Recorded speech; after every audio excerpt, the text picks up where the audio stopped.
Right, anyway, so this is where we'll start. Not like we've been having interesting conversation beforehand. We've literally just started talking. Episode 90, the road to 100 is now. But we're going to be... This is an idea that I've kind of bounced between us since probably a year and a bit ago, but through the documentary being made in the studio and that has kind of been lost in the wind, and the podcast has became a bit... Did you not initially try to do it as part of the documentary and get clips and things like that? Yeah, something along the lines of that. But I think this is going to be a really interesting conversation. So for the people that are listening to the audio format, 3 of the 4 horsemen that do the podcast are here, myself, Lee, and Jamie. We want to do this because I think we've got 3 very kind of different and unique perspectives on this topic as a whole, which we'll get into as we go along. So we've been wanting to do an episode called the Disability Roundtable, which is the irony being that we're sat at a rectangle table, but metaphorically round table. So I've got about 10 talking points here. We have like an hour 10 minutes today because more studio renovations are happening. We are close to the finish line. I know I kind of sound like the guy at the Game of Thrones that says that the dragons are coming and like it waits for like 3 seasons, but it's nearly done. But whether we get through them all today and that, I don't know, but this is just kind of to start some kind of conversation off, and we'll discuss from there. So we'll go right into it, and the first kind of talking point is what our tie is to disability. I'll go first since I'm talking anyway. I mean, I'm sure pretty much anyone that listens or watches knows. I've mentioned it on previous episodes. If you've seen the documentary, I've got high functioning autism. So that would be classed. It's actually classed as a disease by the World Health Organization. Is it? Yeah, still. And I guess would be described as a bearing in mind I don't want to like offend anyone with that, but a mental disability I guess would be like the first kind of would be the description of it.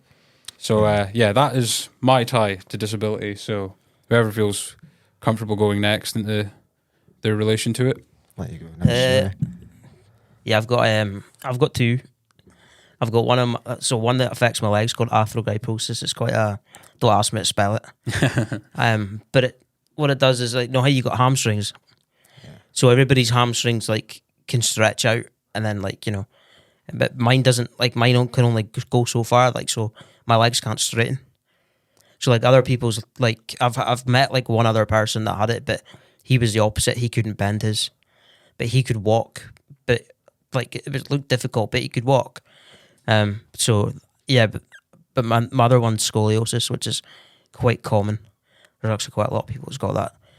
And I got an operation when I was like 11 to save my life because my spine was crushing all my organs and stuff. Jesus. So I had to kind of get like surgery to kind of stop that from happening. Got pretty expensive titanium metal to stop and screws and all that shit. So. I've got all that inside me. So, Jesus, bionic man then. Yeah, bionic man. Yeah. Okay, so my relation to disability is I worked in social care, for 5.5 years with people of all sorts of physical, mental, I can't say that word. Neurological. Thank you. Disabilities. I have a degree. In working with people within health and social care settings, and that's actually how me and Ryan came to know each other. Mm-hmm. I'd say probably my experience is with people with autism, and I hate to use the word, but with low functioning autism, maybe stuff like learning disabilities and that. Learning disabilities, communication barriers, non-verbal things. That's probably where I've got more experience, but I have experience of kind of all aspects. And that leads from taking someone out to the cinema to doing a personal care routine with someone. I've been there, done everything in between. So yeah, you're good. I'm just turning up your no worries. Awesome. Right.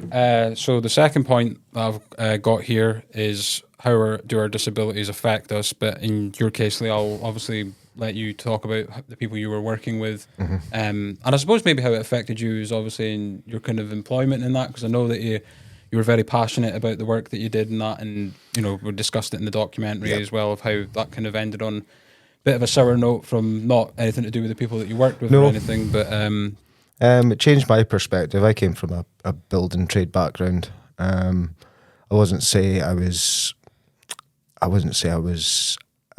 discriminatory towards people with disabilities. I was just maybe ignorant and I didn't understand a lot of things.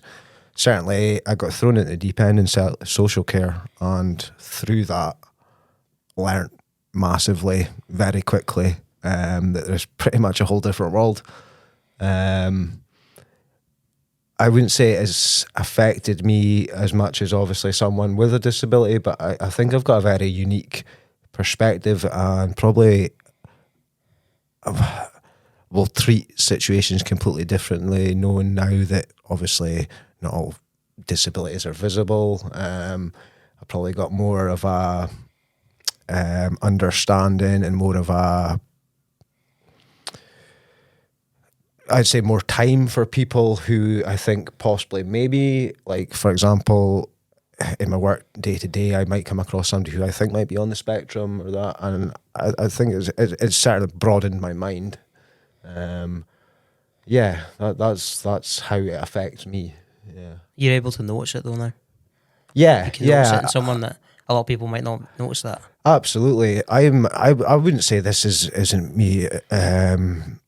For example, but some people might see, you know yourself, Jamie, some people might see somebody as in a wheelchair as a burden or something like that. Yeah. Whereas, like, I wouldn't say I would have seen that way in the past, but I'm now like, I'm more interested in how the person got into the wheelchair, what's the crack with them, how long they spent in hospital.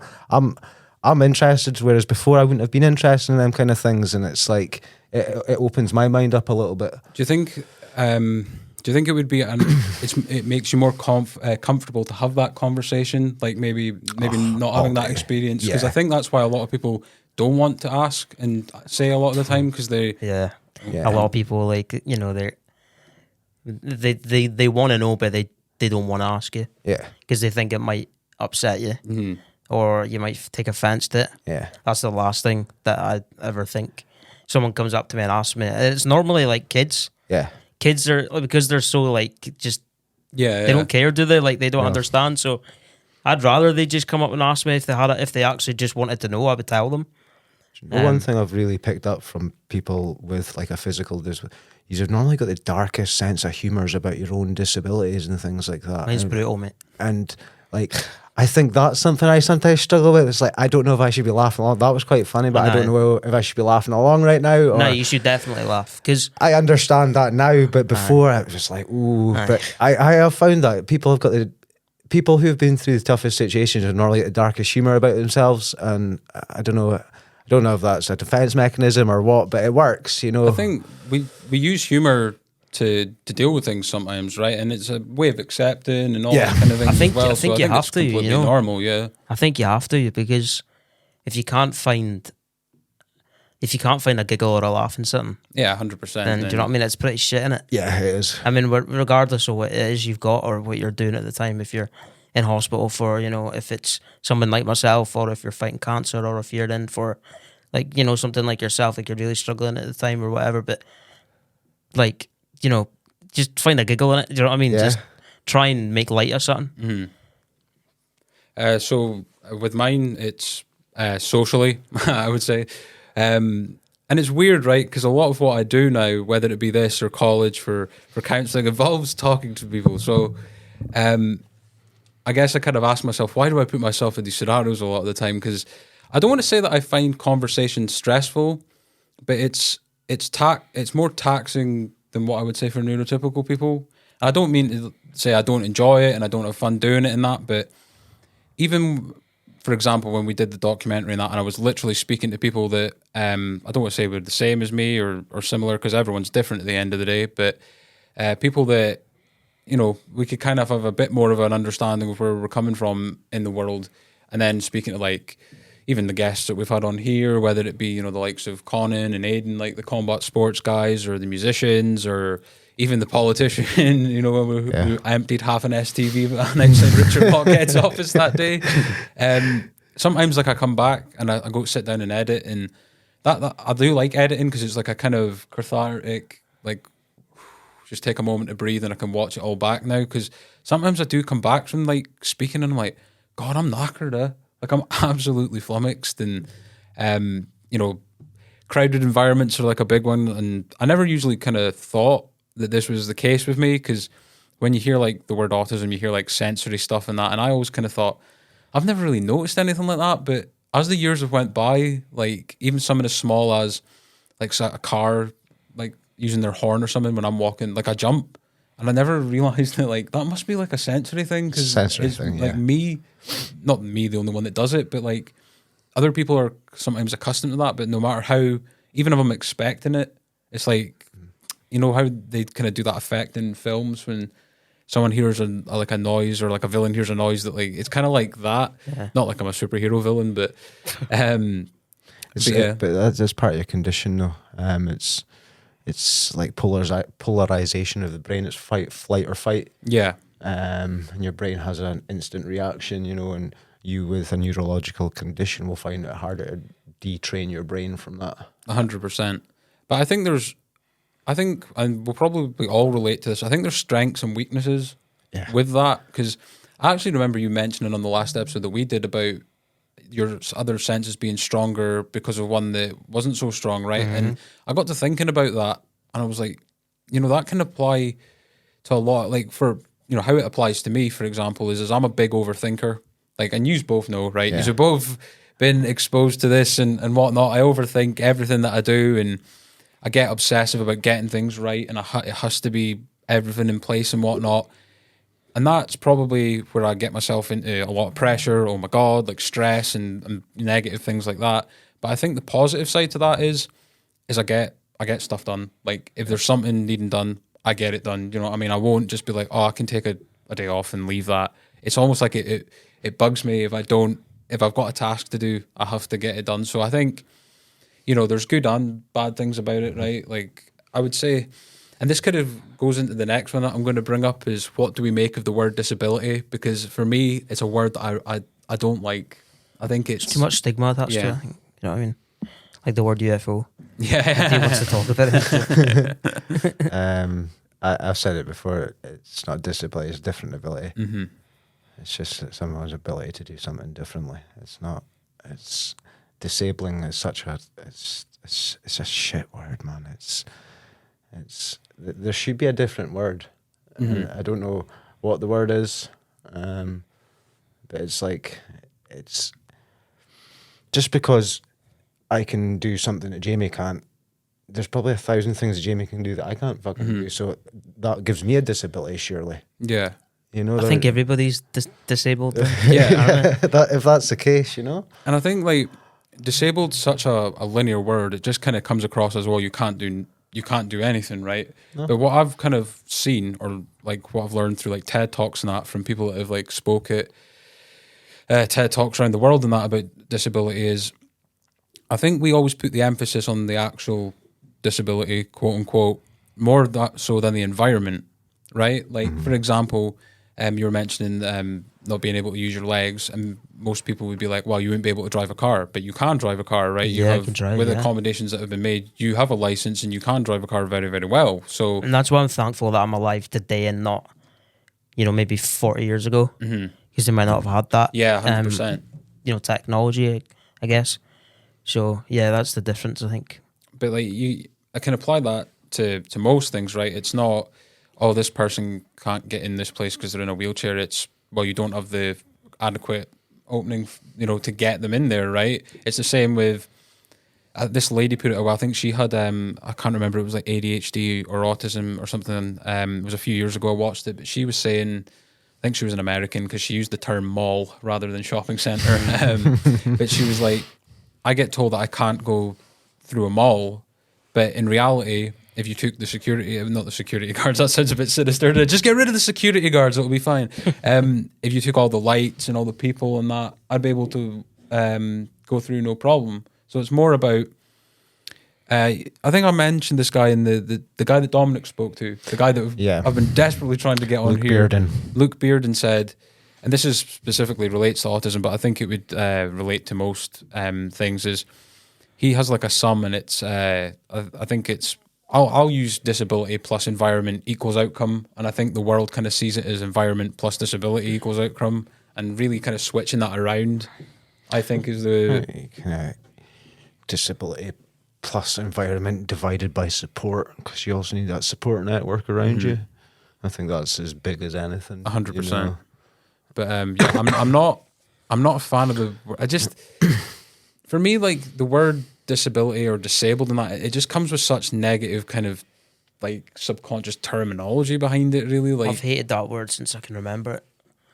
You know, ever since I was like 5. and it's like people that maybe if they're diagnosed with something at a young age and that, like if they try to do their own research into what they have and that, like they're just bombarded with what you can't do rather than oh well, this might be a struggle, but these accommodations can be made and can live equally as happy lives and equally as achieving whatever. And I don't think that's kind of put out there enough, really, is it? No, it's to get these things in the mainstream. I think I'd said it before on the HD ones. It's like someone like famous has got to have this thing for someone to take any notice. That's of true, it. yeah. That's it. It's like, I'm trying to think of an example of a celebrity who's got something, like, is it Michael J. Fox has got Parkinson's? Yeah. So he's obviously, that's kind of came more into the mainstream because he's got it and he's raising awareness.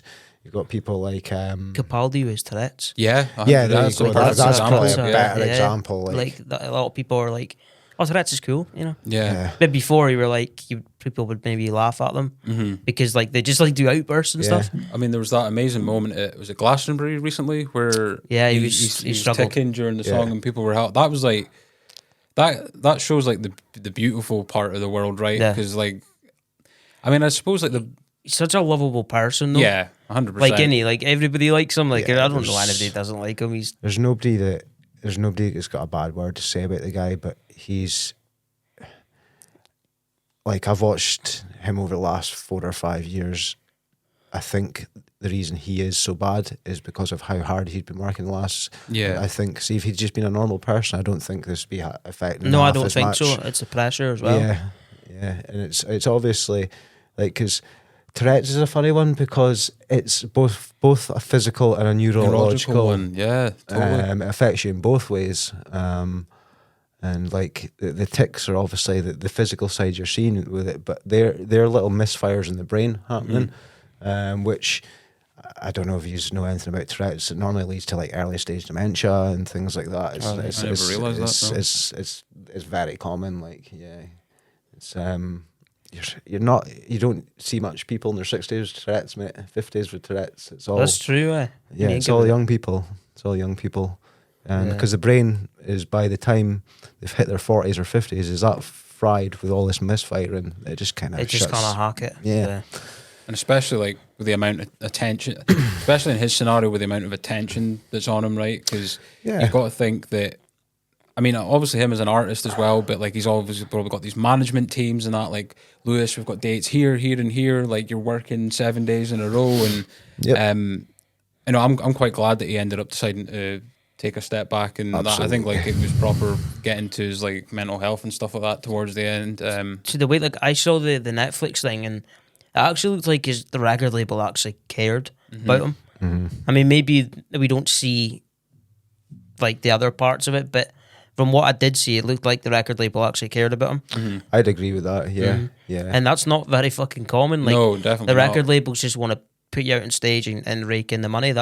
And they give you your percentage, and that's it, right? But it didn't look like they were like, right, okay, maybe you shouldn't do this, because we're actually telling them, don't, maybe just take a step back for a while.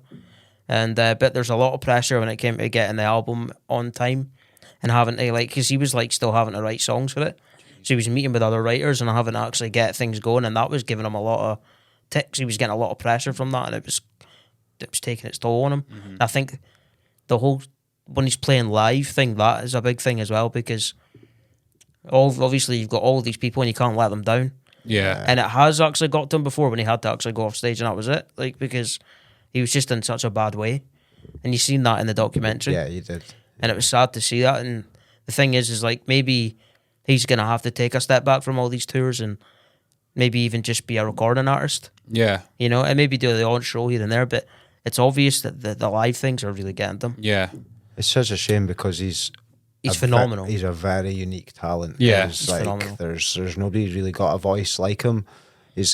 I always think his music's a bit depressing, but it's just not my kind of cup of tea. But you can respect I it, can yeah. appreciate his voice massively. I think I can't remember what podcast is saying that the UK music scene haven't had as unique a voice as Rod Stewart.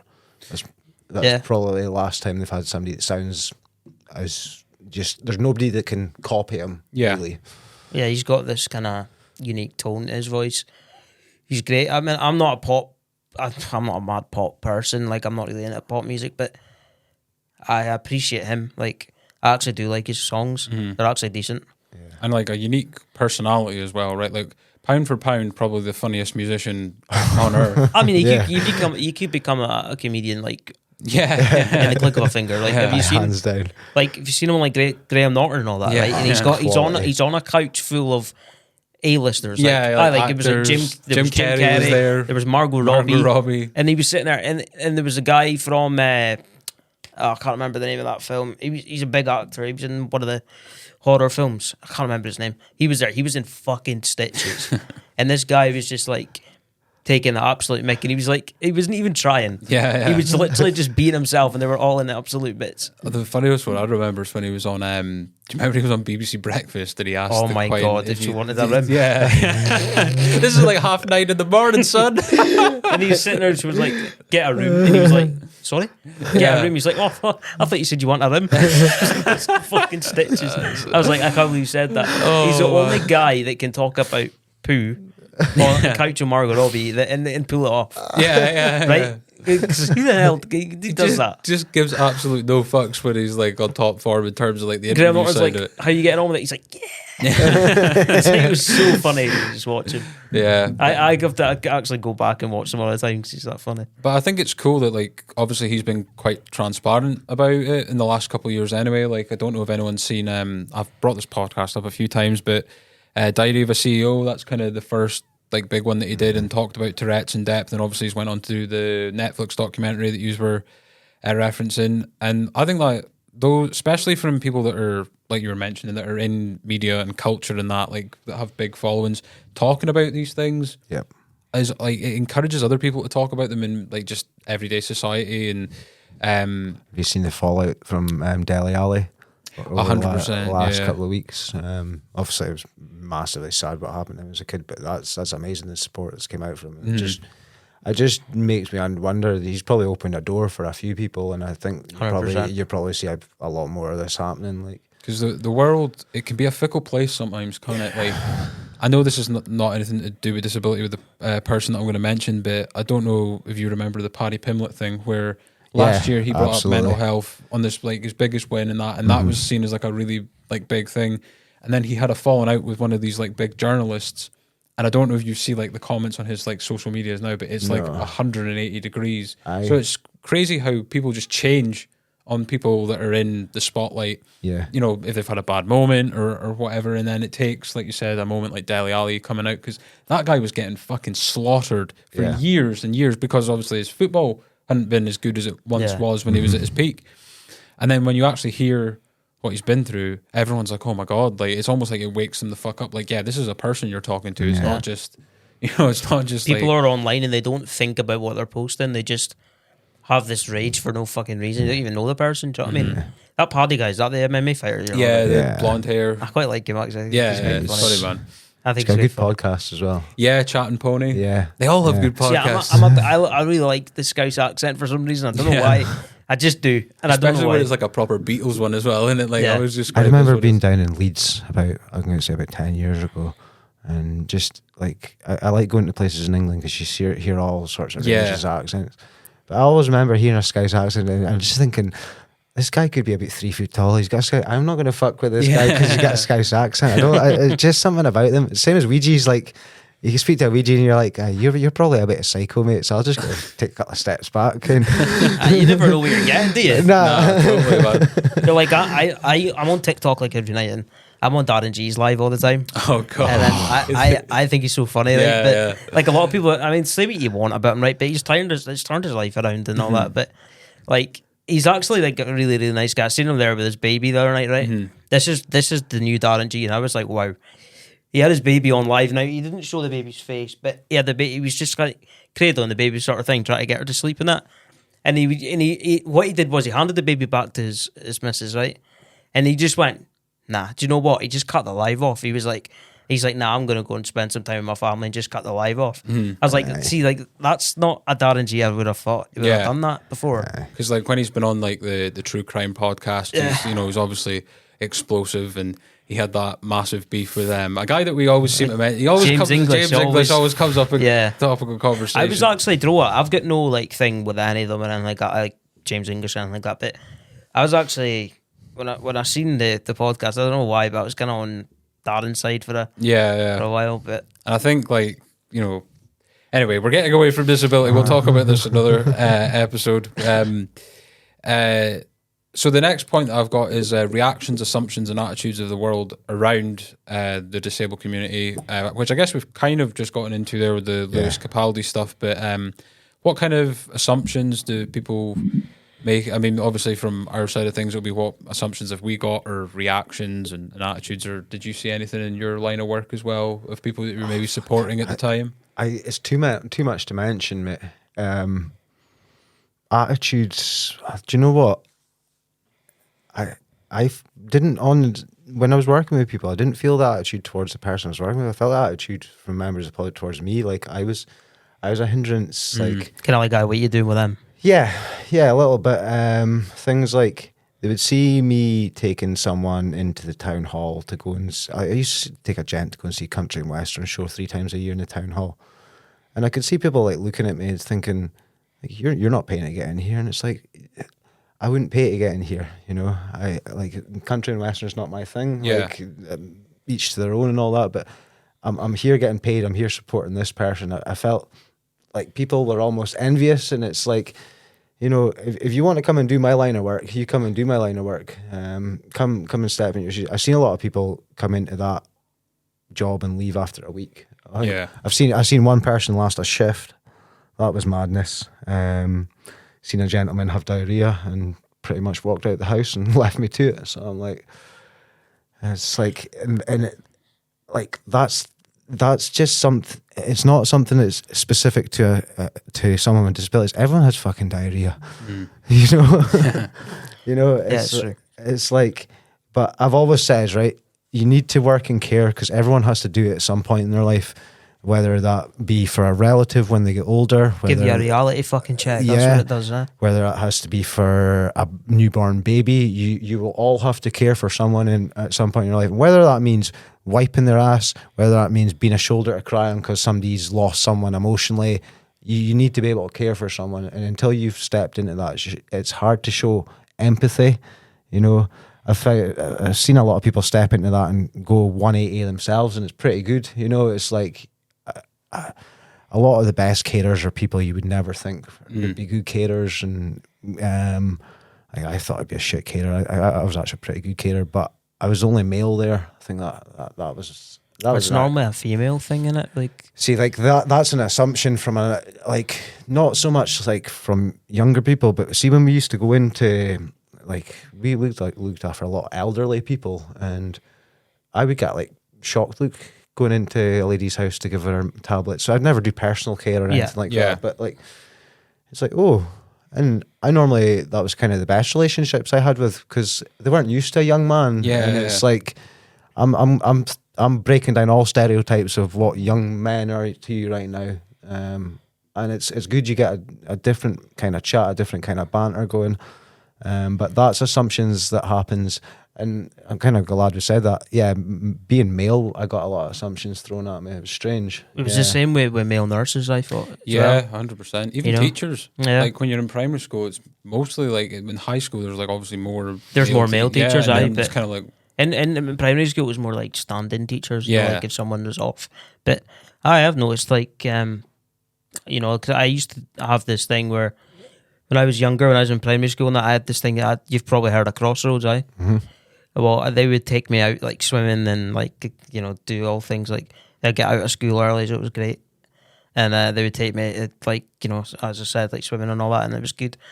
And they were all brilliant. Like every single one of them was great. Do you know what I mean? And as I said, I mean, as you said, it's not an easy job. It's a hard job. And there were some kids that were there as well that were, you know, like I was all right. I could go and do my own thing, and I didn't actually, you know, I mean, obviously I couldn't walk. That was the thing, but like everything else, you know, I could kind of do myself on that. But other people needed way more care. And do you know what I mean? And it kind of gave me an insight to like, Jesus, this is a difficult job. And I knew that ever since I was a kid. Do you know what I mean? But other kids like my age would never, ever have even thought about it. They wouldn't have even, because I respected them because I seen what they were doing for that people. Do you know what I mean? And people my age at that, I mean, I was only in primary school. So people that were in my year would never, ever have respected anybody for that because they wouldn't have understood. You know, and I got an understanding quite early on. Yeah, and it gives you like a seeing it or working or even, you know, like you mentioned, personal, because everyone's going to have to go through it eventually, makes you grow as a person, I would imagine, right? Because it opens your mind up to just another side of circumstances and that. And I don't think we can, I don't want to say that we can understand, because I don't think we can truly understand how anyone else feels or and stuff like that. I think it would be like a lie to say otherwise, but I think it does open that kind of empathy path, like you mentioned. I mean, one of the assumptions or stereotypes that kind of gets flung at me is when they find out that I've got high functioning autism, or that is, you know, when we went to Loch Park for the documentary, and so when me, Sean, and Finn went there, all the carers and that there were great, and you know, we're speaking to them on their lunch break as we were like interviewing people and that, and just as we were like packing up and audio gate's going to be tested here in the new studio, can we still hear the planes?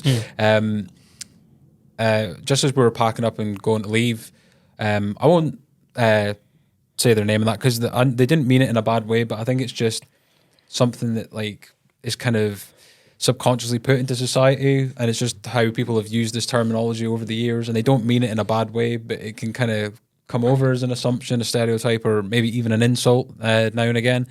But they were asking like, how do you know Lee in that? And I mentioned how I knew you. And they said, well, I think what they actually said was, you don't look like you've got learning disabilities, which I don't, right? So like, but I get that you don't look autistic. Do you know what I mean? And it's like, well, what does autistic look like? You know, I wear a fucking badge. Yeah. You know?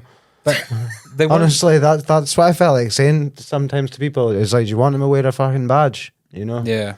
Like a wee sign not personally for you, but a wee sign on your back saying I'm autistic. I remember. Honestly, man. I'm just going to flash back to one incident. I remember being in the library. I used to look after a gentleman for 4 days a week. He wasn't non-communication. He had a little bit of communication. Just had a very close circle. That's all I could say. And he would only really communicate with people he trusted and had built up these relationships with. And I was lucky enough to be one of these people. And I remember part of his routine, one of the days, was we'd be in the library and he would be on the computer. He'd have his headphones in. He'd be on YouTube or whatever he was doing. I can't remember what it was. And he had a lady next to him one day and he kept kind of staring at her screen, just as you do, you know. Normal people without a disability, like, kind of things will catch their eye and they'll look around. And he just kind of kept looking, and the lady just kind of lost it after 5 minutes with him, and she said, turned around, and I think she turned around and says, "What's your fucking problem?" And I'm sat behind on a desk up the stairs in the library, and I've obviously got to go and quell the situation as quickly as I can. I'm just like, look, he's got a sensory condition, headphones on, she's interested in what you're doing. It says he's actually highly autistic. Well, he doesn't look autistic. I'm like, okay. So, my blood went red at this point. I shut down the computer. We walked away from the situation, but I felt very good when he stood up, and this guy's about 6'7" and about 20 stone, but you can't see this from when he's sitting down, and he just towered over this lady, and And I was like, is that what autism's meant to look like? Is it meant to be a giant? Is it meant to be somebody punching themselves in the face? Is it meant to be somebody with a head this size because they've got a massive IQ? What does autism look like? You know, it's and that's the thing. Like, I think there is like an idea in people's head of what disabilities look like, right? And that's the first thing that comes. Well, it doesn't look like what I googled or whatever. You know, what signs on disabled parking? Oh, the wheelchair. wheelchair, yeah. So a lot of people think, it's just disabled and that's it, and they're completely ignorant to everything else. That's an actual great point. I've never thought of it like that, because that's like a subconscious. Because a lot of it is subconscious. Like, even when people say like stuff like, "Oh, you and your problems," and I've had family members say this to me, and it's not like in a bad way. I know what they're trying to say. They just mean in a way like about your disability or your condition or whatever. But sometimes I hear that and I'm like, I don't feel like I've got a problem, because No, it's not a problem. It's just it's something you know how to you know how to control it, don't you? To an extent, don't you? So it's not as though it's got you by the. Do you know what I mean? Yeah. Do you know what I mean? It's just the world isn't designed for people with different conditions. It's not. It's like you know, next to the traffic lights, you've got them little bobbly things. Like, I don't know, but does your chair get caught on them kind of things, Jamie? Like, nah. Like, I used to look after a gent whose chair got caught on them kind of things. Now, them things are put in place to stop people on skateboards. Yeah. But it's like, how many people on skateboards compared to how many people are in wheelchairs are using these things? And it's obviously a bigger problem. So it's like the world doesn't. Why? I always think about that. It's like, why is the thought of a skateboarder higher than the thought of someone in a fucking wheelchair? Like, I know it's a random one. You're bang on. I mean, like, I had to go round round Lossy. There wasn't many like low carbs. So like, if you're going the Cooley, right, and you go all the way around the town and you do the whole circuit, there was certain parts of Lossy that didn't have low carbs, certain parts did. So I phoned the council and I was like, listen, I'm in a wheelchair and I go around the town quite often, like, you know, me and my mates and all that. And really, it was just so I didn't fall, and I was absolutely pissed. So the time, like, so I had to get on the phone to them. I was like, listen, there's no low carbs. It's dangerous. I'm having to go on the road to get to the bar. And I was like, and if I'm well oiled when I'm coming home, do you know what I mean? That's even more dangerous. So I said to them, I was like, is there any chance you can maybe look into maybe getting it? Yeah, we'll look into it. I think months and months and months went past, and I was like, I'm going to phone them again. So I phoned them again. I was like, listen, this is getting dangerous. Like, there is cars getting, like, they're having to drive behind me and then overtake me, and I'm just trying to get to the bar. Do you know what I mean? And they were like, yeah, well, we're looking into it. Another 6 months or something went past. I seen them doing the curbs. I was like, about time they actually did it. They actually listened though, but you've got to keep at them. Basically. So anyway, and they didn't just do the one at the Cooley and all that. They actually went all the way around the town and fixed them. So I'm not saying like you know, it was all me, but I'm just saying that if you keep at them, do you know what I mean? They will actually listen. And it's saying like if I go to the cinema, say in Elgin, like I can't get in the normal entrance to the cinema, so I've got to go through the back door. Yeah. And I've got to get someone to go in and say, my pal's in a wheelchair, can you let him in through the back door? And normally they can, okay, it's not a problem. But like there was one time it was like pissing the rain. And I was like sat there for like 5-10 minutes waiting for them. And it was like pissing rain, do you know what I mean? Yeah. And the boy come, he's like, oh, in you come. I was like, guy, where were you? Did you come from Aberdeen or something? I was like, I'm fucking soaked through here, Ken. I was like, I can, I'm in a wheelchair and that, but can at least have a wee bit of thought for people outside. 100%. Ken. But like, I don't mind like waiting, but if they don't take long, like I don't mind waiting to get in, but all the old like new buildings and stuff are all like sorted. Yeah. For that sort of thing, because you kind of have to be now, don't you? Yeah, 100%. But I've got like an interesting question to kind of throw in here, right? Because I'll give you my take on it, and you all have completely different takes. Is at what age did you become aware of like disability? 5. Yeah. Because I wasn't in a wheelchair to begin with. When I was like 4, yeah, my mum would push me in this like buggy. It was kind of a little bit bigger. And then it came to the point where I needed a wheelchair because it was obvious that I could walk with splints on. Yeah. And I walked like Pingu. I could take the piss out of that, you can't. I'm joking. No, but like I walked funny. Like my legs were bent a little bit. So I walked funny, and then I was like, my mum was just like, yeah, like I wasn't doing it. Like my legs would get sore really, really easily. So my mum was like, well, you're just going to have to go in a wheelchair. Like there's no getting away from it. And I remember literally screaming at her. I was like, nah, I don't want to go in a wheelchair. I don't want to. And then when I was a kid, because I've seen loads of people in wheelchairs, and I'm not like, I'm going to say it, I didn't want to be one of those people. I just didn't want to be one of those people. But when you're obviously 5 years old, you don't understand, do you? But I didn't want to be in a wheelchair. So anyway, I ended up having to get one because there was no getting away from it. So I got into it, and then it was like a one that you would push around and that. And I kind of got used to it, but I hated it. And then I got an electric wheelchair, and then I kind of liked it a little bit more because I could add more freedom. Yeah. But I just remember resisting and not wanting to be tarred with that brush. Yeah. And I even knew it from an early age that I knew I was going to be discriminated against no matter what. Yeah. You know, because if you come into a room and I go into a room with you two and we come through, I'm discriminated against like that. Yeah, because everyone looks at you first, right? Because you can see the disability, right? I'll probably discriminate because of this. Like, 100%. So you should.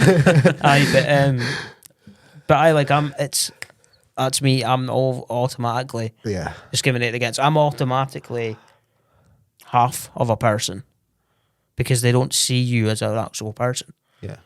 And I've had a full life of that. Like, I know it because I can already tell what someone's thinking before they even say anything, because I can tell by the way they look at you.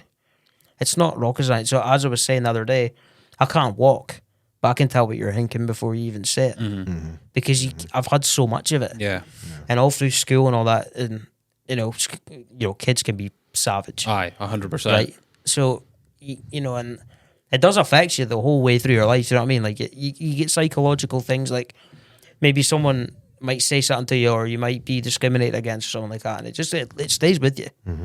And so there's a lot of times where like I've like maybe held back on something I wanted to do because I thought I was going to get discriminated against, or someone would say something. But like the older I get, the more I think, do you know what? Fuck it. I can't be fucked actually thinking about it anymore. I don't even give a shit anymore. But like all the people that maybe said stuff to me at school, and that's why when I was at school, I was actually quite horrible to some people, and I'm not like scared to admit it. Like I was, but it's because I was dealing with that. Yeah. It's not an excuse to be horrible to anybody. It's not. It really isn't. But do you think it was almost like taking some sort of power back? Because like getting kind of shit thrown at you makes you feel. Yeah. And then maybe. You know what I mean? Maybe, but I've always been quite witty. I think my granddad's a really witty person, so I kind of get after him a little bit. And when you're in a wheelchair, you kind of have to be, because if you're not, you're fucking dead. Yeah. You know what I mean? Like if you've not got something to fire back, and that's, you know, that was always a big part of like being at school and stuff. You kind of have to be cheeky, and I was always known as cheeky, but it's because I was kind of just trying to either fit in or get my own back somehow. Yeah. So yeah, but I mean, there was people I wasn't nice to, but it wasn't even their fault. They were just in the firing line. Do you know what I mean? And I didn't really mean it. But but like I could go like even teachers got it big time when I was in high school, and I was like probably one of the worst students you could possibly think of, and my class was an absolute nightmare. So, but I like if I saw that teachers now, like if I saw them, I would actually apologize. Yeah, like I really actually would apologize to them. But like when you grow up, you see these things, don't you? But like nowadays, I just think, fuck, why the fuck did I do that? You know what I mean? But yeah, but like, honestly, like that's all from disability. Like I'm not like sitting there blaming, oh yeah, that's why it happened. But it probably is why it happened. Really, when you think about it. But there's no excuse for taking it out on people. But it's all about life experience, isn't it? Like exactly. No one goes through life being squeaky clean in terms of, you know, but I'm very similar to you in the sense of I rejected what I got diagnosed with very heavily, and I'm for the same reasons, right? And I think being open about this is actually healthy, right? I didn't want to be seen as autistic. I didn't want people knowing about it. No one knew about it for 4 years before. Well, obviously like close family knew about it, but until like anyone in my friends group knew about it, because I was petrified. I was scared that like people were going to abandon me and be like, oh, I don't want to hang out with you anymore. But as I've kind of grown up, and when I did tell people and that, you actually realise I've kind of made everyone out to be a lot worse than what they actually are in my head, you know. But I guess the main difference being with mine being, you know, mental, I guess if you want to call it that, I can kind of mask it, and like I can kind of, I don't want to say paper over the cracks. That's probably the wrong thing. But like you said, if we went into a room, like I suppose I can kind of hide mine. Not like I would want to, but like if we're going back to, you know, a younger age demographic, like it's just what you see, mate. It's just what you see in it. Mm-hmm. So yeah, I would be kind of also like kind of to broaden the question a little bit.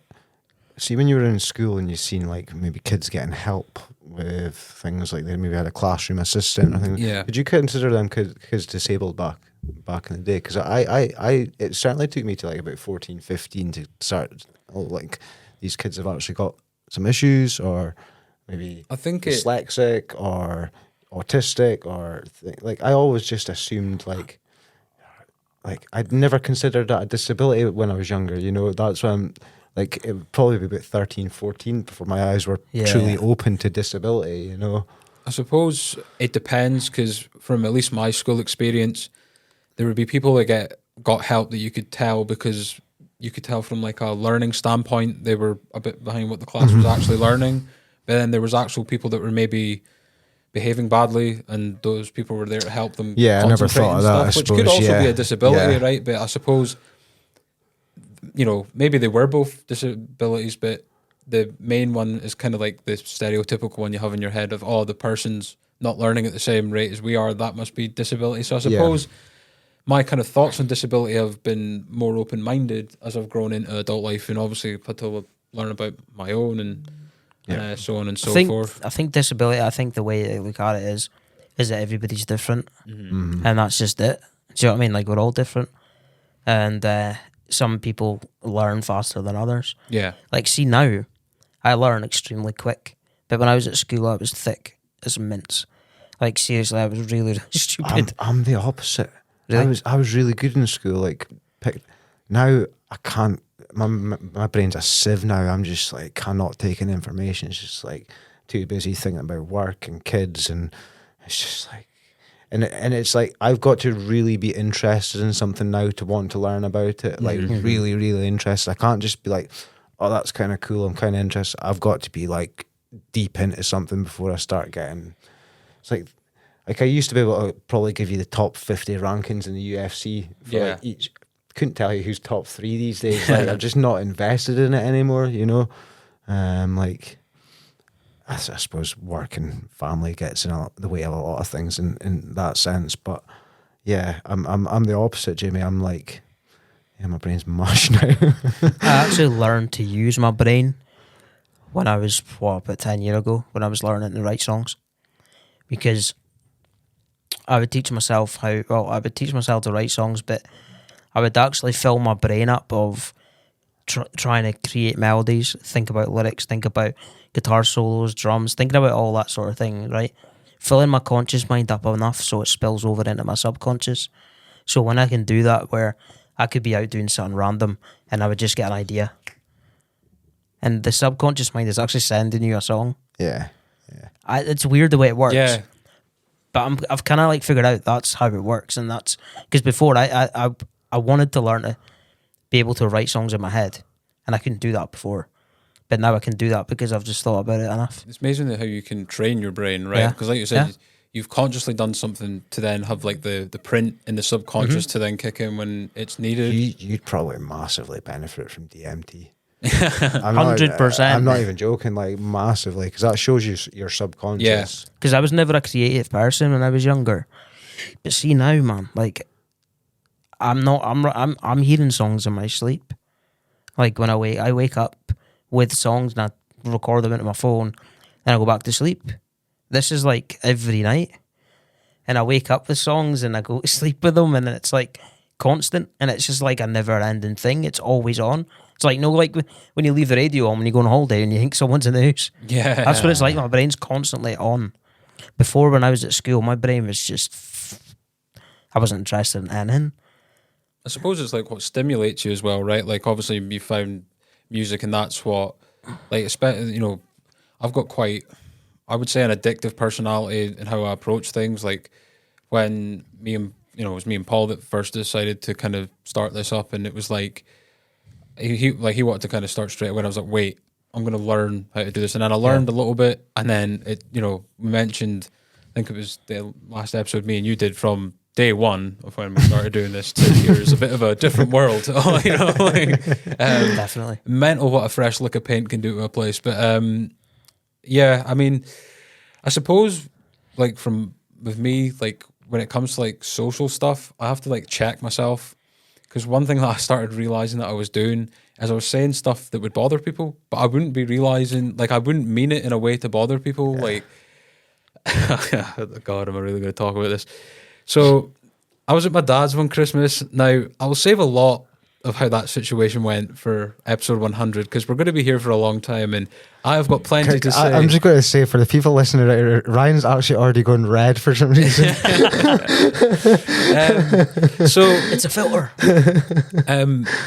I get I would get nervous around like my dad, right? Because he hadn't really been in my life, and I'd kind of came to a point where I didn't have an expectation of like, I didn't want to be like close. I was okay speaking to him, I was okay being civil going around and whatnot, but it wouldn't be someone that I would divulge my problems to, like I would like my mum or my auntie or my anyone that's been close to me in my life growing up, right? I think that ship had sailed when you don't form that bond with someone when they're younger, right?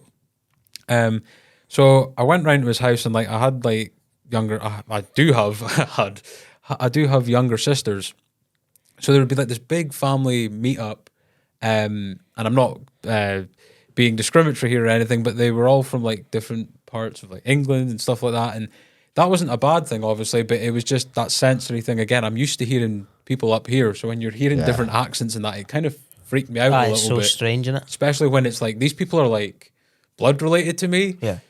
And I was going through a bit of a tough time mentally, hence why I came across Lee and was supported by him for a while.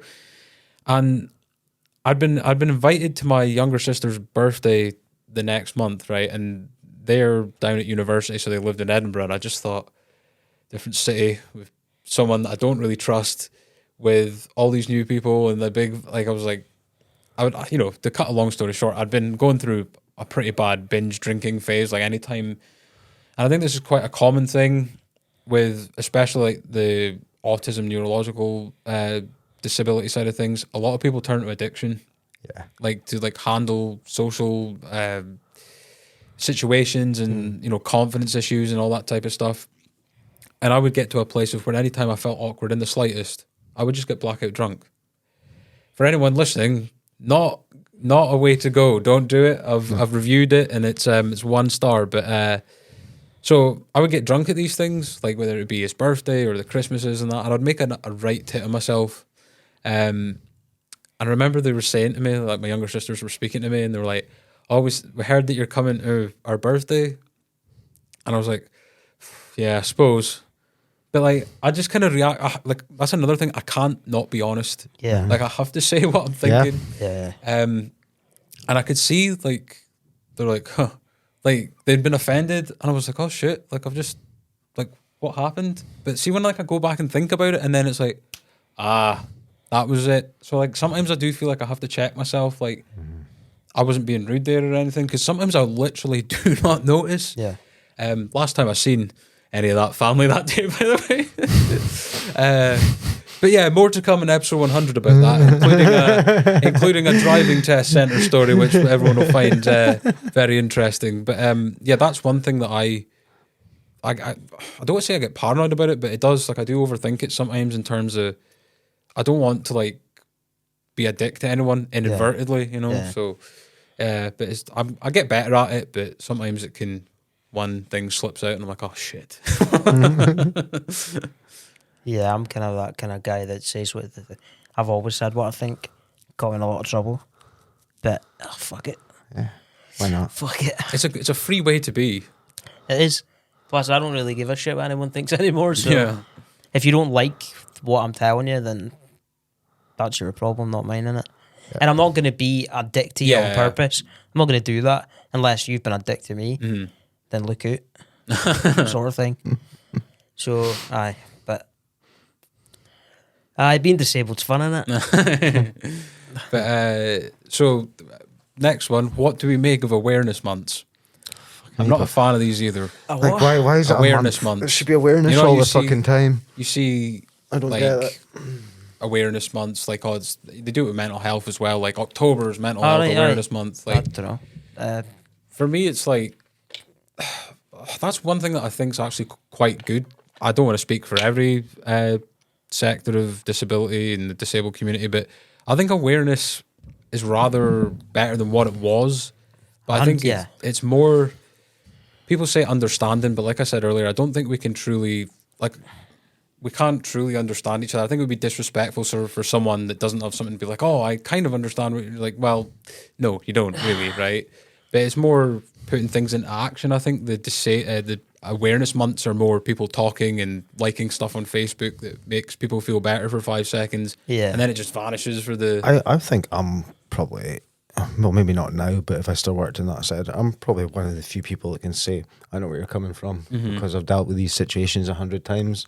And it's like, I maybe don't have this disability, but I've dealt with this situation before, you know. I maybe dealt with this situation with you 30 times before, you know. And I suppose like you get like a unique view of it, because any kind of struggles that someone that you're supporting, you like you mentioned with the you know, paying to get into the country show, right? If that person was being judged, you're getting judged as well for being with them, right? So I suppose in a way you get somewhat of an insight, right, to it. Yeah. You're taking a step in from the outside, right? Because everybody just sees that person from the outside, but you're actually getting to step in and actually have a, like, you're kind of getting to see what they're thinking, what's in their head. There needs to be more people like you, I think, because no one gets it. Do you know what I mean? And it's just so, everybody's just so ignorant to it, you know? Like, I remember going to Turkey, right? And this was like, I don't know how many years ago, long time ago. And they were like, they would hide people like me away. Really? Yeah.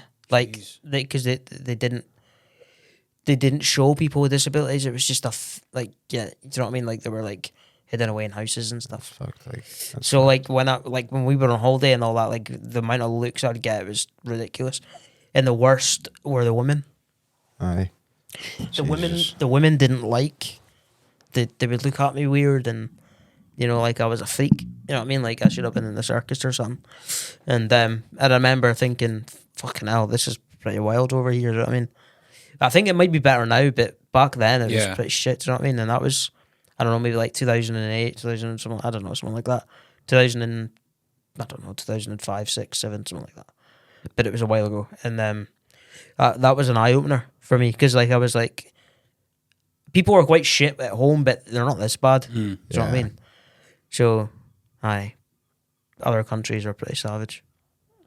What do we make, like, mental health in the disabled community? Like, from my point of view, and this is just viewing my own start reading when I was doing for the documentary on a specific disability, but from people on the spectrum and stuff like that, it's pretty bad. Like, I think, you know, mental health and even stuff like suicide has been on the rise for years, and just the general population. And I believe that autistic people are 9 times more likely to take their own life than the general population. And I'm not going to say people like me, but someone that would be in like my category is high functioning, no learning disabilities, stuff like that. The average age of life expectancy is 54 years old, which is 25 years younger than the general population. There's 1,200 people in Murray.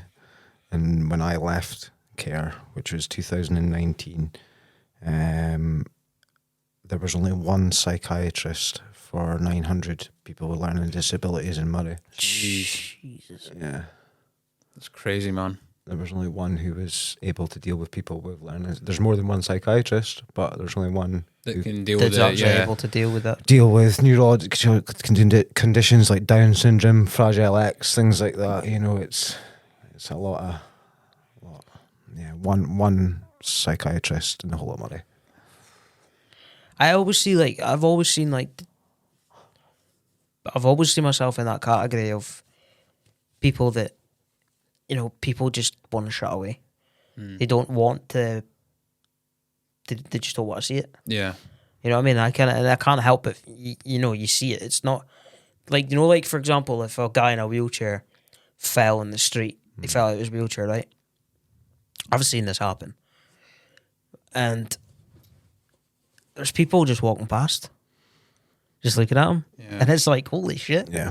There are people that stop, don't get me wrong, there are good people out there and they do stop and help and that, but fucking hell, man. Like, I actually seen this guy, like, he was tipped out of his wheelchair, he couldn't get up.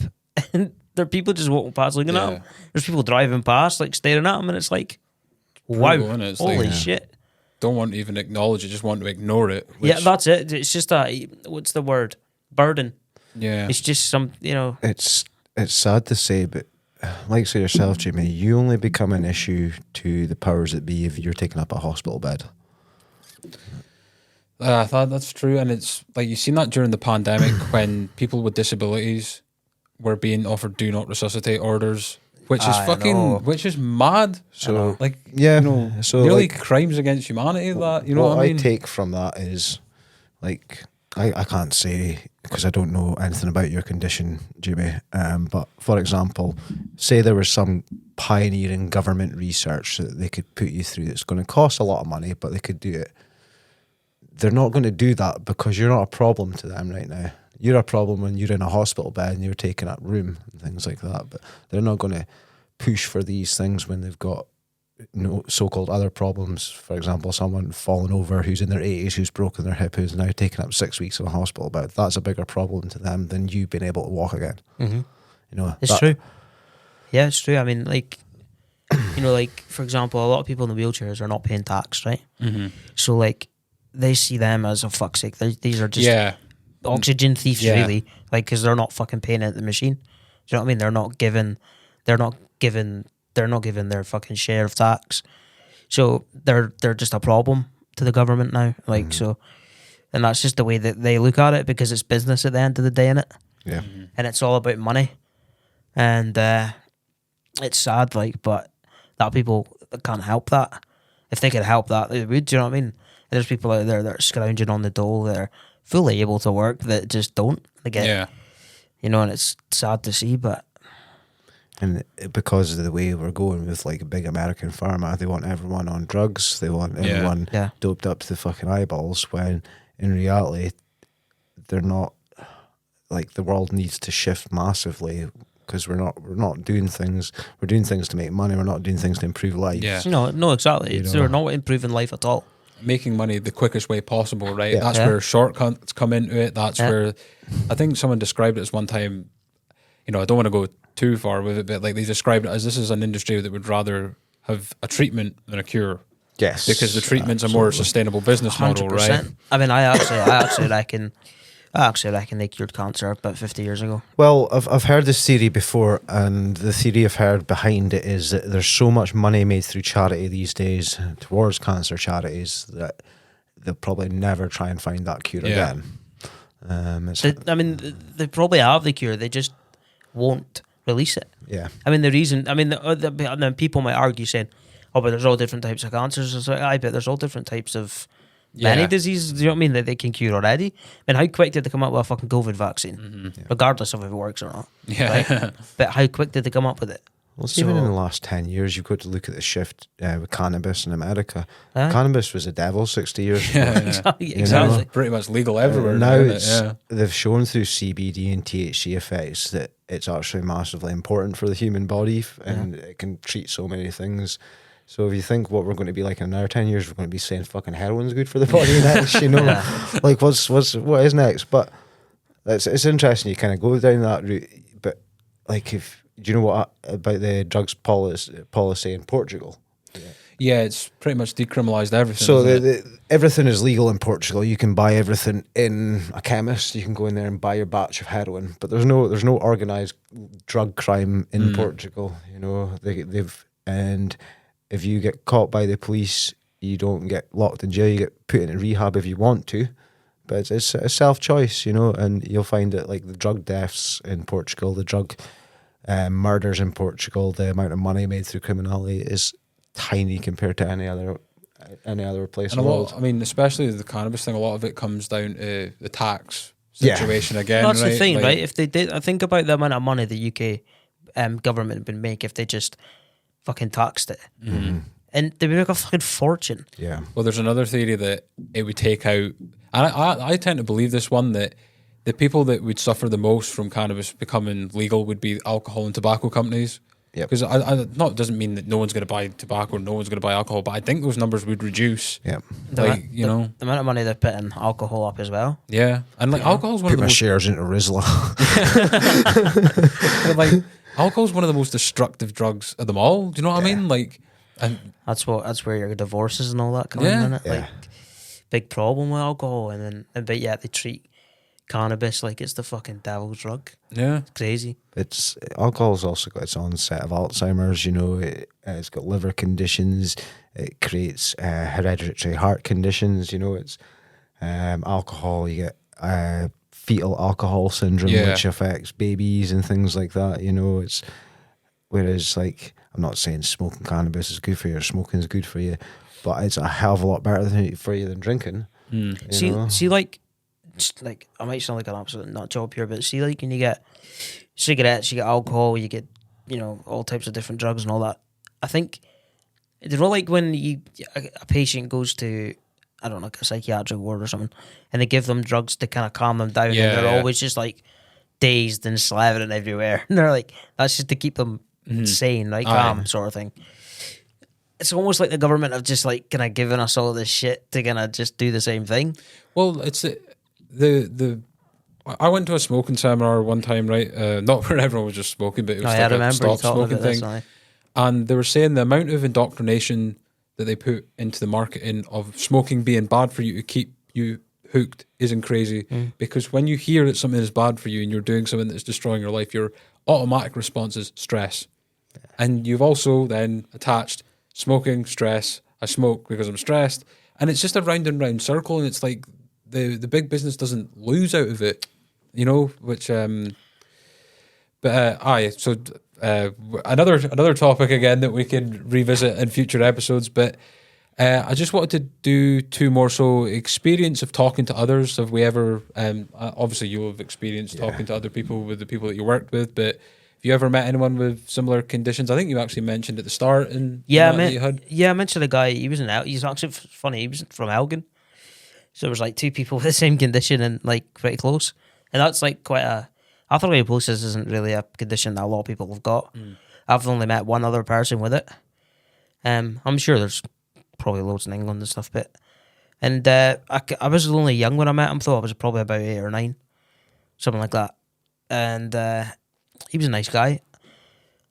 I don't know if I should say his name because he might still live in Elgin or something, but yeah, like he got on all right with it. He could walk and he could do whatever, but yeah, he was a nice dude. But I didn't really get to talk to him about it because when you're a kid, that's not what you talk about, is it? Really? Yeah, You true. just talk about Would you like injuries to- and shit. Yeah. Would you like the opportunity to speak to someone with a similar condition if you had the chance to or whatnot? Or I mean, I don't think I would go out my way to do it. Do you know what I mean? Because I know enough about it already. But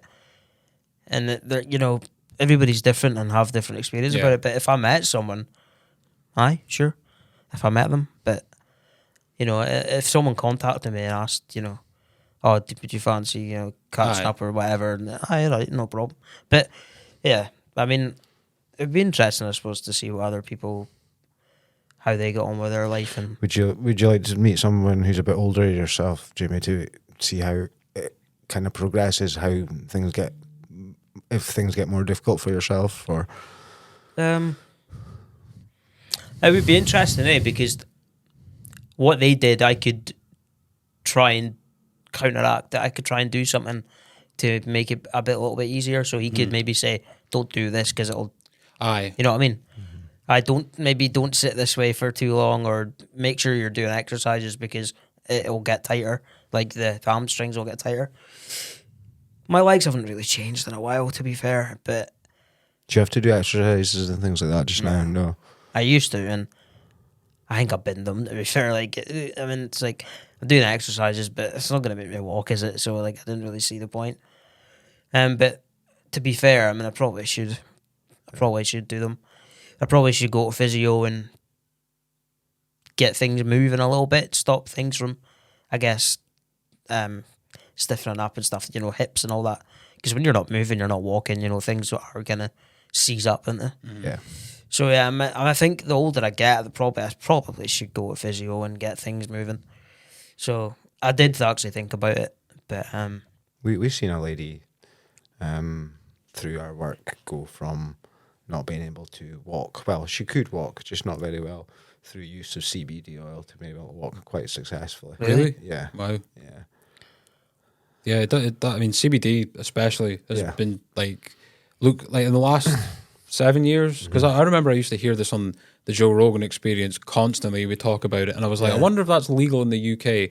And then I looked it up in that week, and I think this was 2016. I could be a year out there, but there was a famous case where a mother had been given.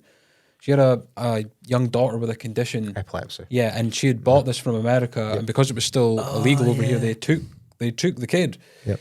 But then when the doctors did the report on that, they were like, "Oh shit! Like this stuff's like actually like helping her." So then they actually legalized it that year. I'm getting a chemist now. Yeah, I'd actually remember seeing a thing on the news, and it was like this kid needed the kid needed marijuana essentially, like, but they were putting it into like yogurts and stuff. yeah. And they were fighting for it on the NHS, but they wouldn't give it. They were like, and she was fighting. The mother was fighting like fuck to try and get it, and it was like really changing this little girl's life. Do you know what I mean? And it was just like they were just like not willing to give it, and it's like the kid. Do you get any idea what they're going through every day? Exactly. Do you know what I mean? And like, if it's helping her, she should be having it. Why would you not? Why would you stop that from happening? No, exactly. That's fucked up. It's like, for example, I'm just going to take your feet away, by the way. You've got no feet now. What are you going to do about it? Do you know what I mean? It's like, take something away from them, see how they like it. See how their life goes all like down the drain because they can't do whatever they want to do. Sapphire clinics. Yeah, in London. Scotland, isn't it? Well, they were originally in London, they're now in Scotland. They've got 10 conditions. If you suffer from one of them conditions, you can get your doctor to refer you to Sapphire clinics and gives you free medicinal cannabis. But I was reading about them a while ago. One of their conditions is anxiety. Surely, somebody with anxiety doesn't want to start smoking some weed, like. Yeah. Like, she goes like, I'm feeling a bit shite. Don't give someone a gram, mate. Just 5 million prescriptions. Where's everyone in Scotland? Oh, they're all inside. They bought the world's population of Doritos and having a good time. To be fair, though, I mean, if they legalised it here, I would try it 100% for, like, my ribs and stuff. Yeah. They get fucking really sore. Malta was the latest one a few weeks ago. I think, Everybody's waking up to it. yeah, We're always going to be last, aren't we? Of Yeah. course, that like if it got legalized, there's people that are going to abuse it, right? But there's people abuse it anyway. Like you can abuse a lot of things, alcohol, pills, that prescription drugs, all that type of stuff. But at the same time, I think there's a lot of positives that come with it. In terms of me speaking to similar people, I guess I kind of got to do that through the documentary to a certain extent, right? Like you said, everyone's different. But what I found kind of interesting was I got to see how things kind of worked for them. So like one of the ladies, I won't mention who specifically, but one of the ladies that appeared in the film, like we interviewed her quite early on. So I think we started in April and the film came out in December. And there was one, sometimes I can like over elaborate and like go in a roundabout way of getting to my point, right? It's just something that I do from time to time. And I was asking her a question and I went on for maybe about 45 seconds. Usually it would just be like, 10, 15 seconds, whatever. And I could see that I'd overwhelmed her. Like we actually needed to take a 5-minute break during the interview because she was like, wow, that was like a lot. And like she like needed to calm down, which not like she was like panicking. Yeah, she was just like, you could tell like I'd sent a lot of information in her direction in a short space of time, and so I don't want to say it was cool to see that, but it was interesting to see how not just because we've got the same kind of label doesn't necessarily mean like I've got some kind of Caesar Milan whisperer technique to speak to people on the spectrum, like I like your telepathic. yeah. You know what's you know what's strange? I've worked with people on the spectrum. I've worked with people with all sorts of disabilities, and you know, probably the hardest people to communicate, and I'll say this time now, is kids. I've got a 3-year-old who's 100 times harder than anyone, you know, and I feel if you can do all right with a 3-year-old, you're pretty much good with anyone else. It's like, if you can get him to do what he's doing, then yeah, life's good. It's I've always found when people on the spectrum, like, it's weird. You're saying like you're using that to relate to someone, and you can see that, and it's a different perspective. When I supported you, the last place I would have took you is like a room full of other people with autism, because like, it's, as you say, it's such a diverse condition. It's like, unless I can go and find some guy in his 20s who's in MMA and football, and I can get a room full of them, then this isn't going to work. Because most of the time it's just like having a game of pool and shit like that, wasn't it? Just that's because what we were doing, man. And then I remember this is a bit of a tangent, but I remember one time we were playing pool and some guy kind of came out of nowhere, was playing darts and went on about a Stephen King book for about 5 minutes. The people that you meet in pins. Well, my initial 6-month goal, I would love to get that paperwork back. That would be so interesting to read. Like, but we always had to make goals with you, whether it was a 1 month goal, 3 month goal. My 6-month goal was just to get you speaking. Yeah, just to get you speaking, and then after that, it was just to develop interest with you. Because I think I can't remember we were going to go and do something, was it? Yeah, but then do you know what's the irony of it all though? Like, you've kind of achieved that anyway. Yeah, just not in yeah. that. Because I remember who was it? I think it was someone that because I was gutted for, like, because I'd got to a better place, right? My mental health had like got better, but I suppose I wasn't seeing you as a support worker at that time because I got on that well with you that I classed you as my mate. Yeah. And then when you said you were leaving, I was kind of like, oh shit. But it's kind of all worked out for the better. And yeah, we can have a beer now. That was illegal before. Yeah. And now you've not only got me speaking, I'm speaking to the world on the internet. The funny thing is, though, I remember you from the bar, but like, all them years ago. You were really, really quiet kind of guy, you know what I mean? And we always got on, do you know what I mean? I always had a wee yap in that wee bit. And then I remember like, all of a sudden he would just disappear. And I was like, oh, where did he go? And then I would speak to Andy, like Andy Gold or something. Oh, yeah. Like, oh, where did he go? He's like, I don't know. I think he went home. He would just like disappear home. And then, but like, obviously knew we're on here and all that. It's great. And you're like a different person. Yeah. Speaking of It's Andy, he amazing, said like, that he met you at Foggy's. Did he introduce himself, or was he just? Oh he man, spied that's absolutely just blown up my mind. Yeah, I forgot about that. Because he was like, "Oh, thanks for the drunken memory." Like, I was just whoa. Andy's not something you really forget. no.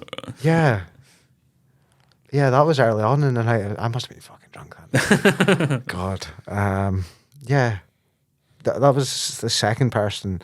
Have you been recognised? You guys been recognised because of the podcast? Yeah?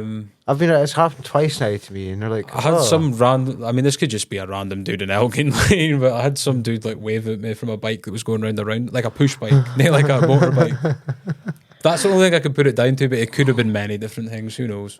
Because I had a guy, I had that Andy guy in Foggy's, and then I had somebody at the Boys League come up to me, and they're like, "Recognise your face." I was like, all right, okay. And then about 2 weeks later, I came back down and they're like, "You're on the internet, you're on YouTube." And I'm like, I'm not on YouTube. Not anymore. And they're like, you got the podcast thing. And I'm like, all right, okay, yeah, you've seen that.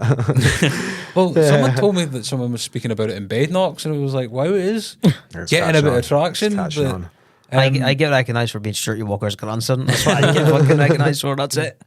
Speaking like of your granddad, he delivered a Chinese here the other week, right? And because I haven't seen him in so long and I've dropped a bunch of the weight, like, I opened the door and it's like, if that ever happens before, it's usually my mum when he has a good yap with her and that, but she was out and I opened the door and he was like getting the bag open, he just kind of looked up and went, like it was a total different person. Till I spoke and he was like, oh, right, that's who it is. It's like, yeah, I've had a haircut. But I've had him watching this. Yeah, he was really? watching the Conan one. He was watching the Conan one very well. But my granddad just dozes off. He just falls asleep. Like, you could be speaking dumb and he would just be, he just falls asleep. I remember I got out of a Jeff's taxi at the Cooley one time and he seen me and I kind of felt like I'd betrayed everything that I'd known. I was like, that's no free pints anymore then. But So yeah, one more before we go. What changes would we like to see that would make a difference going forward in society when it comes to disability? Think before you speak. Yeah, I think it's Have a thought for others. You know what I mean? That kind of, maybe not education of disability, but maybe education of like empathy for other people and Yeah. stuff like that. I think we kind of Treat everyone the same. Yeah, I alluded to it before. Well, you alluded to it before. I think we need to start curing rather than treating. I think that's the key. Get to it before it gets to the boiling point. yeah, and like not letting things get to catastrophe point or something like that in terms of yeah, I agree with that. I think also, I've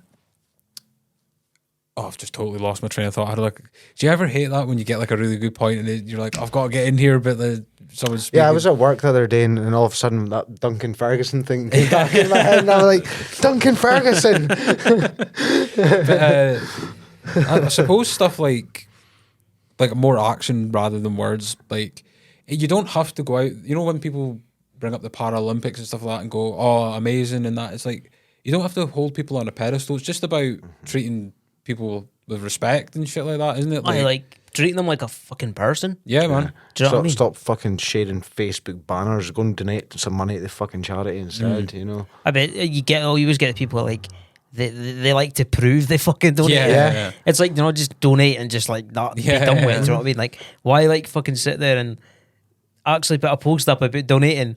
Like, come on, just donate and shut up. And I think asking like the people that are affected by these kind of things what they would like to happen and be allowed to have input on strategy or things that are going on in the future and stuff like that. I think that would be a big winner because, I mean, I'm glad I've just remembered this point.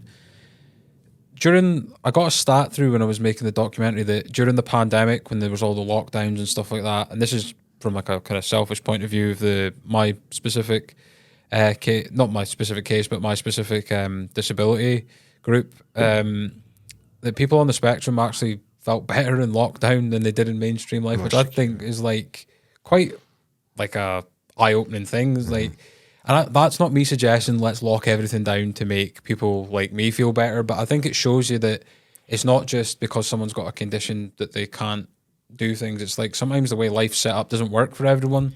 So making little alterations here and there can be a good thing. Sometimes I'm not like saying that people like disabled people are like fucking aliens, but like sometimes when you go out in the big bad world and you go out in life, it's as you say, it's not set up for them. Yeah. So it's like you come from a totally different place, and it's like I can't actually deal with the way life is around here. It's weird, but I think look at people like they're actual people instead of just being I don't know, like a half person or someone that's in the way or a burden or someone that like, like someone that you look at that you don't want them to be on the street. It's just like, oh, what are they doing here? And just don't feel awkward about it, right? Like we were mentioning at the start, like ask about it in a respectful way, obviously, but don't like worry about it in your mind because that comes across more like, you know what I mean? You can sense that more when someone's like, oh, how does this affect you? And you can see they're all like panicking about it. Just be cool about it. I'll tell you something. I'm not going to say who it is, although I fucking should say who it is, but I'm not going to. I remember going to a house party. Well, it wasn't like a house party. We were in the bar. We went back to someone's house, and it was like, I don't know, it was like 8 of us or something. And we got into the house, and I was just like getting in, and then the guy was just, like one of the people that was the owner of the house. He was like, "Oh, what the fuck's Stephen Hawking doing here?" I remember you telling me that. I know you're referencing. Yeah, and I was like, "Oh, I fucking knew that guy." Do you know what I mean? Like I knew him, and I used to hang about with his brother. Mm-hmm. So I was actually in his house a lot. His house where his mum would stay. I was there like all through school and all that because I hung about with his brother again. And I was like, imagine saying that though. It was just because he had an audience, and he wanted to try and be funny, and not everybody looked at him like, aye, like what the fuck was good that one. about? You know what I mean? And like, and then there was people there that actually thought my pals didn't even fucking say anything. Like if I had someone had said something to you and I was there, I'd jump down their throat. Aye, I would never let that happen. But like some people, they're not your friends, are they? You find out who your real friends are in those type of scenarios, right? Yeah, and well, because like Ali B, he was there. He's like one of my best mates. He is my best mate. Is he still coming back to play for Lossy? Is that still the plan? Yeah. How's the recovery going well and stuff like that? Yeah. Sorry. Yeah, he I is. can't help but be interested. Yeah, he is. He's got his first. He's got his first game at the weekend, I think, or do you have his first game at the weekend? I think he's got his first game at the weekend. I think he's away. Awesome. So, but Ali B, I remember saying Ali B because we like he doesn't see me as someone that's disabled. I said this to him. I was like, "Do you not feel like a bit funny?" Like, I don't know what it was. I don't know what made me ask him. I was like, "Do you think it's a bit funny? Like, does that like make you think about going with somebody in a wheelchair, like and like going out and doing things and all that?" And he was like, "I don't even see you as someone as a wheelchair. You're just fucking you. I don't even see the wheelchair." So like that's someone that's your real pal. Yeah. Do you know what I mean? But like you do get others that do see the wheelchair and they like if you're going somewhere that might not, they're like, oh, they might not say to you that everyone's going out because they don't want you to be there. Like I've had that before, and that's because like a lot of the time if you wish to say to people, oh, should I tell someone about this? I'm not like, inviting them. Yeah, Right. like even from my point of view, where it's something that I suppose I can choose whether I reveal it to someone or not, right? But sometimes I'm like, because I get that, and that kind of anxiety. A lot of people will say, "Oh, nonsense," but it does happen, right? And that kind of you can understand why people then end up like feeling a bit kind of cautious about revealing stuff to others and stuff like Yeah, that. because like when you're actually in a wheelchair, you've got no way of hiding it. Aye. Like it's all on show. Everybody can see it. They don't. Then you get really sound people that just come up there. How's it going? So what happened to you then? I'd rather someone ask me that. Do you know what I mean? And instead of just staring at you, It makes you feel more comfortable and welcome, right? If someone's like pussyfooting about it, it gives you something to talk about. It's a conversation Yeah, starter. exactly. Yeah, breaks You know the what I mean? ice. Yeah. So I've had loads of people do that and like became mates with them and that. So that doesn't bother me.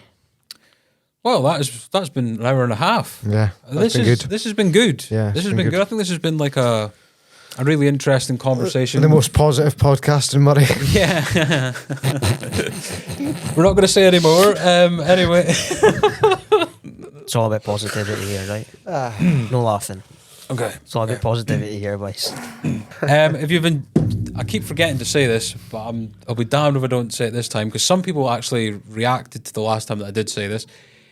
If you have a spare 2 seconds, whether you're listening via audio or watching on Spotify or whatnot, or Amazon or Apple and the other platforms that we're on, 5-star review takes 2 seconds, helps us out in the algorithm and local people getting to see it more and stuff like Let us that. know this has been a good positive experience for you. Yep. Yeah. But yeah, it's been good to get one where we've had more than just the two of us in. This is kind of a slight preview of what's to come. Obviously, we're going to, us three are going to be in charge of keeping Paul tame and not us getting sued by Sky News or Depressing Journal. Or It's going to take all three of us. it is going to take all three of us. We're not doing an election special. We're going to get Paul in with a red hat. But anyway, 5-star review if you can. I think we're back in a couple of days because Scott Ramsey's coming in. Yep. Got a few more guests. We'll get another couple Scott, topics set up. Ratch, Will Hall from Talk Club. But yeah, full steam to 100. Yep.